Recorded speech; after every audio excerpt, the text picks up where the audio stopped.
first say, what's the purpose of this bill?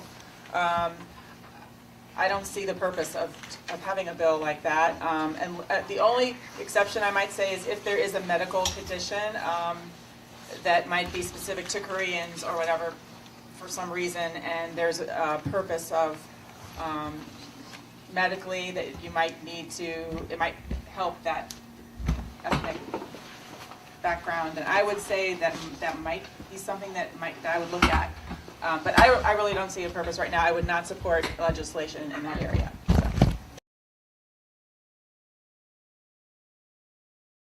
I couldn't see supporting anything like that. I can't figure it out, and even after doing a little bit of research on it, I can't figure it out. The most I get from the best practices for the disaggregation of federal data on Asian Americans and Pacific Islanders on a White House study dated March 2016, it says, in order to provide more accurate, meaningful information. There's your tax dollars at work.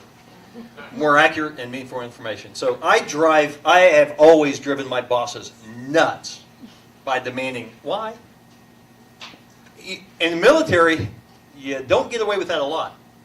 I'm surprised I got away with it as much as I did. But so that's what I would do. So why? First of all, no. Convince me we need something like this. And oh, by the way, are you disaggregating the Latino world as well? Are you Mexican? Are you Cuban? Are you Puerto Rican? Are you Spanish? You know, and God forbid they try to do me like that.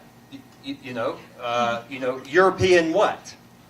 German, Italian, Scottish? And why? But there are some good reasons. So I grew up in the medical field as an adult. So I know that there are certain, what is it, sickle cell anemia, but it's prevalent in one race. But this type of thing, disaggregating the data to provide better information, I can't see supporting something like that for that reason. And unless you all tell me different, I can't think of a good reason.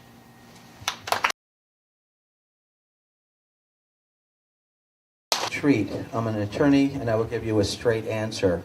I would oppose such a bill. Specifically,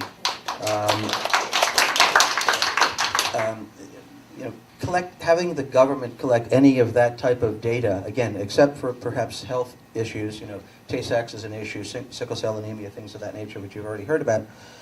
There's absolutely no reason for the government to collect this. We have a history, unfortunately, even in this country, where people have been segregated. Japanese were interned during World War II. There have been other instances of races and nationalities being singled out. And don't get me started on Nazi Germany. I think that there was in some of the literature, everything that they started to do was perfectly legal, but they also needed to collect all their data, have the government organize it. Absolutely not. When I see that, as I mentioned, I do real estate. I've done thousands of settlements. When I see the mortgage application and they ask for your race, your creed, your color, etc., I routinely just tell the clients that that's optional. You don't need to fill that out. So again, straight answer. I would oppose such a bill.